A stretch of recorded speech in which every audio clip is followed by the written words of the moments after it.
Bienvenidos de nueva cuenta a nuestra sesión de nuestra materia de Derecho Procesal de Trabajo. El día de hoy vamos a abordar el tema de igual manera muy interesante, que son los incidentes.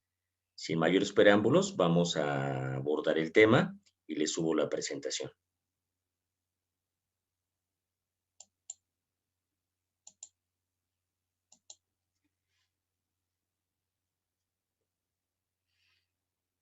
Muy bien. Recordaremos que los incidentes se definen como un pequeño juicio dentro del principal que va a resolver una cuestión accesoria. ¿Sí? Esto es lo que vamos a abordar nosotros en nuestra sesión el día de hoy. Y es en materia laboral. Recuerden, ante las juntas de conciliación y arbitraje. Bien, bueno, ¿cómo definimos los incidentes?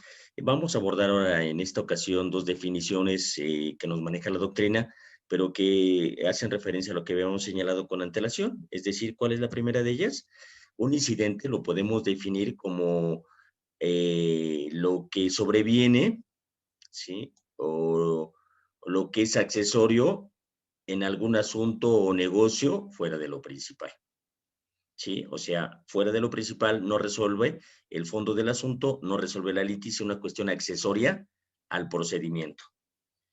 Otra definición, esto de excepción a acontecimiento accesorios que originan en un negocio e interrumpen o alteran o suspenden su curso ordinario. ¿Sí? Se pueden plantear como una excepción, pero vamos a ver que la característica de nuestro procedimiento laboral ante las juntas es la oralidad y en cada audiencia se debe de actuar de manera verbal y en cada audiencia puede suscitarse un acontecimiento que genere una cuestión accesoria que va a repercutir en el procedimiento y que se traduce en un incidente. Los incidentes, perdón, que contempla nuestra legislación laboral es el incidente de nulidad, de incompetencia, falta de personalidad, acumulación y excusas, pero no son los únicos, ¿eh? Vamos a ver que existen otros que son muy interesantes y frecuentemente se plantean, que es, por ejemplo, el incidente de tachas de testigos. Okay.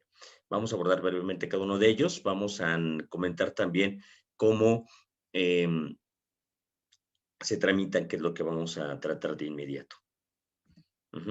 Bueno, ¿cuál va a ser la tramitación? Hay dos características principales en la tramitación de los incidentes en materia laboral ante las juntas de conciliación y arbitraje. Número uno, que se tramitarán dentro del expediente principal donde se promueve. Sí, ustedes recordarán cuando vemos en la teoría general del proceso que los incidentes se tramitan por separado, lo que se conoce por cuerdas separadas, es decir, que se arma un expedientillo y ahí se van agregando las actuaciones y se agrega al expediente principal, sería como un accesorio o un apéndice. Pero aquí no, así se presenta, en ese momento se actúa y ahí se van agregando las actuaciones. Es decir, dentro del expediente principal no se tramita por separado. ¿Sí? Otra característica que son de previo y especial pronunciamiento, los que hemos señalado, que es un incidente de previo y especial pronunciamiento, aquel que suspende el procedimiento hasta en tanto no se resuelva dicho incidente.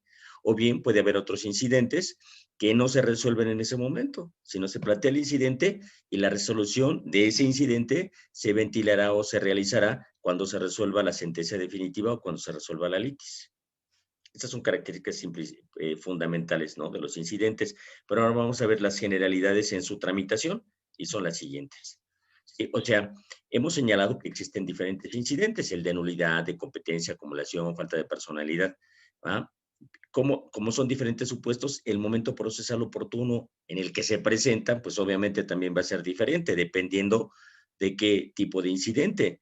Pero en todos ellos, siempre que se presente el incidente, cuando se tiene el uso de la voz, se debe señalar los motivos y se deben ofrecer las pruebas. Es decir, en el momento procesal en el que estoy ocurriendo, me percato que algo es anormal y puedo hacer valer mi incidente, pues en ese momento señalo y digo que pues en ese momento hago uso y planteo un incidente de nulidad, de falta de competencia, de acumulación, ¿verdad? Narro mis hechos y ofrezco mis pruebas. Todo es en ese momento y ante la secretaria o la mecanógrafa que está tomando mi comparecencia y ahí ya planteé mi incidente. ¿Sí? Bueno, ya que planteé mi incidente, la Junta va a acordar y por regla general puede, como son incidentes de previo y especial pronunciamiento, lo va a diferir, va a señalar una fecha. La ley señala que son 24 horas, es el día siguiente, pero por la carga de trabajo no es así. Normalmente señala una fecha más cercana, ¿sí? En el cual, pues obviamente va a comparecer el deudor incidental, ¿va? Y ahí se va a resolver, ¿sí? Bueno, pues ya que se llegó nuestra fecha, se concede el uso de la voz a la parte actora incidental, o sea, quien promovió el incidente, y quien va a ratificar su escrito, lo va a complementar, o lo que considere pertinente, pero por regla general lo va a ratificar. Entonces, ya que lo ratificó, le da la voz o le concede la uso al demandado incidental para que dé contestación y ofrezca sus pruebas. Se termina y la Junta resuelve y dicta ahí su laudo, su resolución incidental que resuelve ese incidente y se va a continuar con el procedimiento. Eso es en términos generales. Sí, pero vamos a ver que existen ciertas peculiaridades, como dijimos que puede ser que no se resuelva en ese momento, sino que se resuelva hasta la definitiva, como sería un incidente de tachas de testigos. O bien vamos a ver otro caso, que es el caso, por ejemplo, que falta cuando la de falta de personalidad. Es una situación también diferente, ¿va? Porque va a ser diferente y lo vamos a comentar, ¿ok? Bueno, entonces vamos a abordar nuestro primer incidente, que es el incidente de falta de personalidad. Recordemos, el tema ya lo abordamos con antelación cuando hablamos de la representación ante las juntas, ustedes lo recordarán, ¿sí? Hablamos de esta figura de la personalidad y de la representación. ¿Cómo definimos la personalidad? Como la proyección del ser humano en el ámbito jurídico. Dentro de un procedimiento laboral, recordemos que es importante acreditar la personalidad en todas las actuaciones, en cada audiencia. Lo primero que tenemos que hacer es acreditar nuestra personalidad. Puede ser que mi contraparte o yo cometa algún error o no acredite bien mi personalidad, ya sea que yo me percate de mi contraparte o que mi contraparte se percate de la irregularidad que se presenta al actuar yo como parte y que promueve el incidente de falta de personalidad, ¿sí? Entonces, recordemos, en materia procesal, ¿cómo definimos la personalidad? Pues como la capacidad para estar y actuar en juicio, ¿sí? En cada audiencia se debe acreditar la personalidad. Entonces, ahí en ese momento se va a resolver, no nos van a señalar otra fecha, ¿verdad? Como habíamos señalado en los incidentes anteriores. ¿Sí? En la falta de personalidad en este incidente, en ese momento se resuelve, ¿verdad? Porque pues, están las actuaciones o falta de personalidad, porque pues el juicio no se puede suspender. Entonces, si no tienes personalidad, pues te retiras y sigue el juicio con las partes que comparecieron porque estaban debidamente notificados y acreditar la personalidad es una responsabilidad de cada una de las partes. ¿Sí? Bueno. También, como ya hemos señalado, obviamente se tramite, dentro del expediente principal donde se promueve. Se tramitará y se resolverá escuchando a las partes, señalando los hechos y las pruebas y el procedimiento continúa. Es decir, yo, actor incidentista, pues narro mis hechos, ofrezco mis pruebas, la Junta acuerda, le da vista a la contraparte, ¿va? Resuelve lo que considere pertinente y la Junta ya va a resolver. Si se acredita la personalidad, si hay personalidad o no de la contraparte que se pone en duda y se continuará con el procedimiento, con o sin la contraparte de que se cuestionó la falta de personalidad. Sí. Otro incidente que prevé la ley es de nulidad. ¿Se acordarán? En materia civil hablamos de la nulidad como una sanción o un castigo que establece la ley por violentar o no cumplir con las disposiciones legales. Bueno, pues también vamos a ver la nulidad. En materia procesal, en materia laboral, principalmente la nulidad se refiere a una nulidad de notificaciones, ¿sí? ¿Y cuándo se debe presentar mi incidente? Oye, si me notificaron mal y yo no me estoy enterando de que un juicio se entabló en mi contra, ¿verdad? ¿Cuándo voy a promover? La ley nos señala un término genérico que es de 3 días, ¿sí? Es decir, la persona que se siente vulnerada o que no fue notificada deberá promover dentro del plazo genérico de 3 días hábiles. ¿Pero cuándo lo voy a promover? Esa sería la pregunta. Y la respuesta, pues muy sencilla. ¿Cuándo? Pues cuando tenga conocimiento o me manifieste sabedor de la actuación, ¿sí? O sea, pues ya me enteré de que hay un juicio en mi contra, pues el plazo iniciaría el día siguiente a que el afectado tenga conocimiento del juicio y tendré 3 días, ¿no? Para hacer replantearlo. Sí, ya planteó mi incidente, ¿qué va a plantear mi incidente? Pues la Junta le dará entrada, dará vista a la contraparte y resolverá. ¿Sí? Obviamente, si declara nulidad, pues declara la nulidad, todo lo actuado con anterioridad y a partir de ese momento se iniciará el procedimiento y me daré por notificado y continuará. ¿sí? Todo lo anterior, pues no tendrá ningún efecto. ¿En qué etapa del juicio me presento? Pues te puedo presentar hasta antes de que se declare que te siente para escuchar la resolución, ¿sí? En ese momento yo puedo comparecer, ¿va? Y hablar de presentarme mi incidente de nulidad, ¿sí? Recordemos que también puede haber un amparo, pero todos los procedimientos manejan este incidente de nulidad de notificaciones. El otro incidente que contempla la ley es el de incompetencia. ¿Se acuerdan la competencia? La suma de facultades que la ley otorga al juzgador para ejercer la jurisdicción, ¿sí?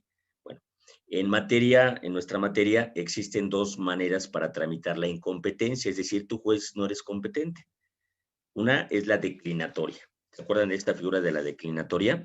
La declinatoria se promueve ante el órgano que está conociendo y se le pide se abstenga. Esta es la figura que contempla el procedimiento laboral, contempla la figura de incompetencia a través de una declinatoria, ¿sí? ¿Cómo lo vamos a ver? Lo vamos a ver con más adelante la siguiente lámina. Pero se promueve ante el órgano que está conociendo y se le pide que se abstenga.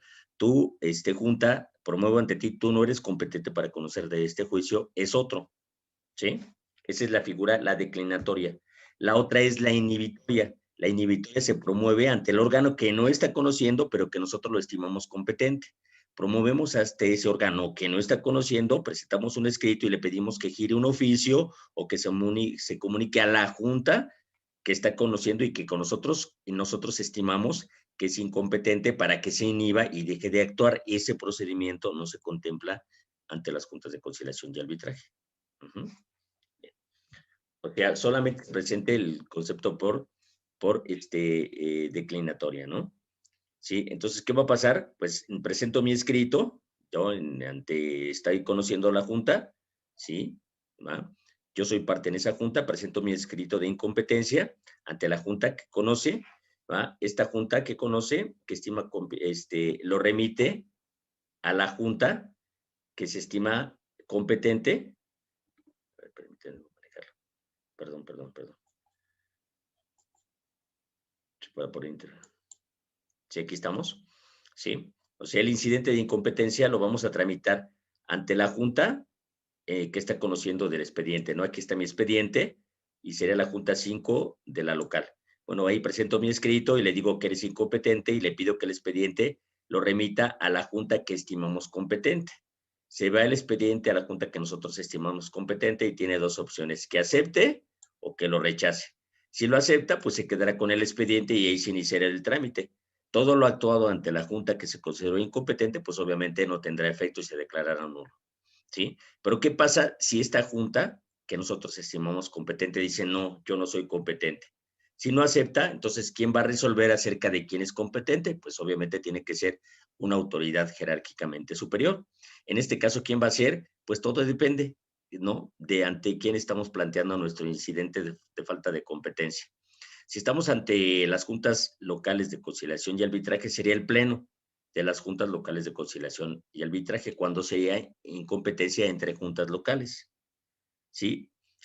Será el pleno de las juntas federales de conciliación y arbitraje cuando tenemos un conflicto entre juntas de competencia federal, ¿sí? Pues obviamente el pleno como un órgano dentro de las juntas, recuerden, ya van de salida, pero está el pleno, es el que resolverá acerca de la competencia. ¿Y qué pasa? El tercer supuesto, cuando el problema de competencia se establece entre juntas federales, pues nos vamos jerárquicamente ante la autoridad y serían el Poder Judicial Federal. Y el Poder Judicial Federal va a tener que resolver cuál de ambas juntas sería la competente, ¿sí? Y obviamente todo lo actuado por la junta incompetente será declarado nulo, ¿ok? El siguiente incidente que vamos a manejar es muy interesante, es el incidente de acumulación, ¿sí? ¿Cómo se va a acumular o qué es acumular? Pues recuérdense que hay unas figuras importantes, ¿no? Que podemos manejar nosotros y decir que para depurar un procedimiento con la finalidad de evitar resoluciones contradictorias, como es el caso de litispendencia. ¿Sí? Bueno, tiene que ver con esta figura.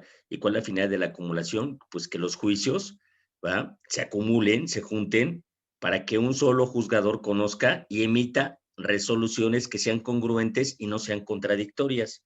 Porque si se manejan los expedientes en juntas diferentes, la resolución puede ser totalmente diferente, ¿va? En un asunto y otro asunto que están íntimamente vinculados y no se van a poder ejecutar.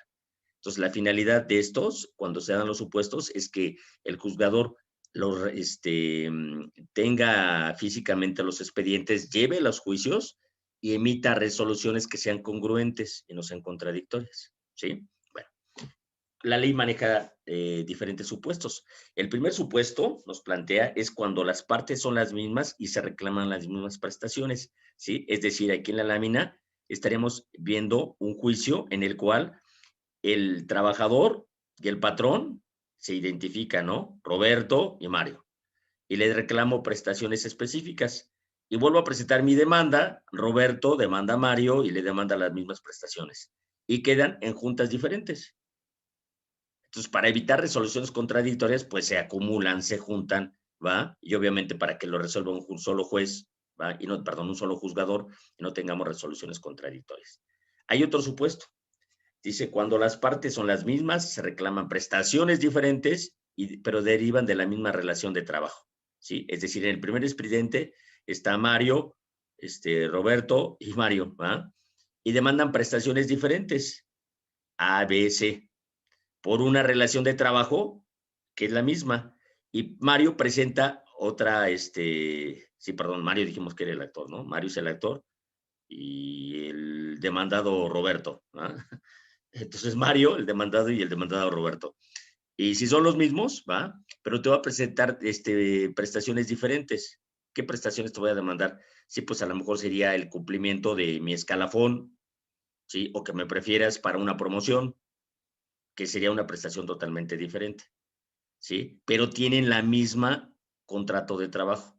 Entonces, se tienen que acumular, se tienen que reunir para que no tengamos ningún problema, ¿sí? ¿Cuál sería el siguiente supuesto? Que existen diferentes juicios con diferentes actores, o sea, un juicio diferente con un diferente actor contra el mismo demandado, ¿sí?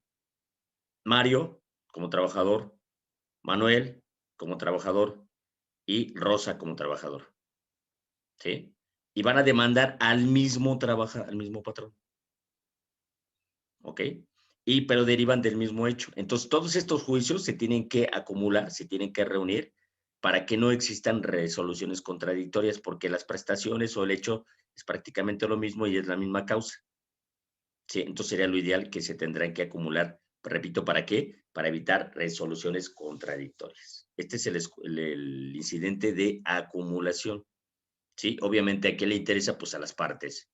Si yo como trabajador lo veo, pues obviamente sería absurdo que lo hagas. Será, ¿por qué promovería 2 veces?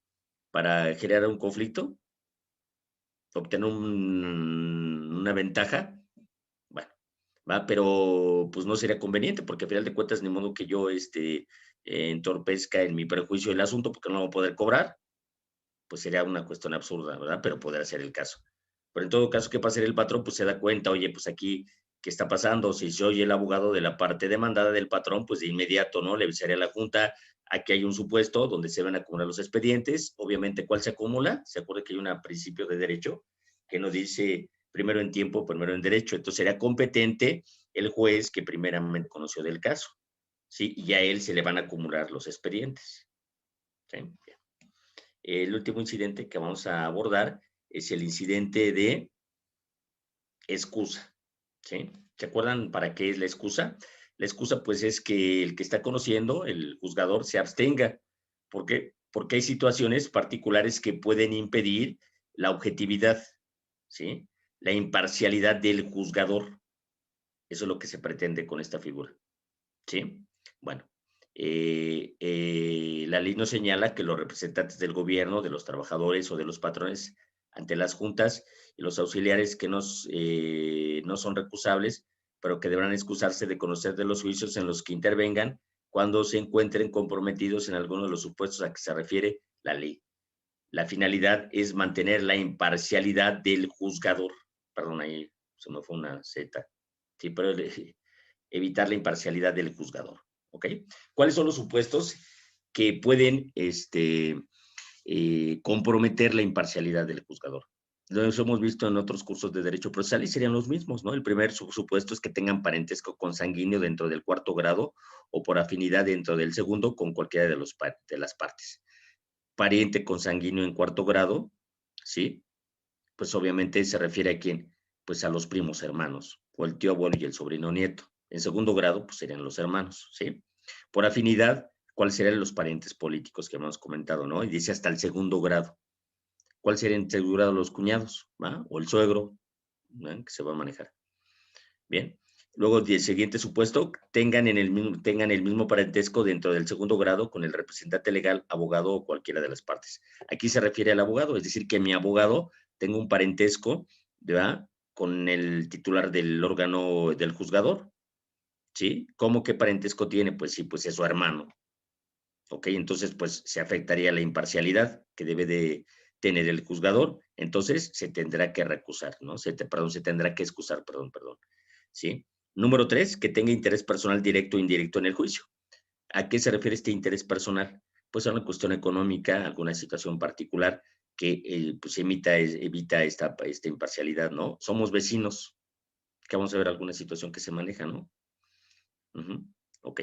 El siguiente punto, o alguno de las partes o representantes han sido denunciantes, querellantes o acusador del funcionario de que se trate y se haya ejercitado la acción penal correspondiente. Sí, porque puede ser el caso, ¿no? Que también yo lo denuncié, ¿sí? Alguna al representante, ¿va? O alguno de los integrantes de la junta, por X circunstancia. Repito, somos vecinos, tenemos un pleito casado y presenté una denuncia, ¿sí? O un accidente. Son situaciones extremas, pero se suelen presentar. Bien, otro supuesto, cuando sea apoderado o defensor de alguna de las partes o perito o testigo en el mismo juicio. Sí, ¿por qué en el mismo juicio? Porque pues también puede ser el caso, no que sea perito, ¿va? Y si soy perito, ¿va? ¿Cómo puede ser que yo participe? Porque soy representante de las juntas o apoderado. O también soy abogado, no me lo impide de cierta manera, ¿no?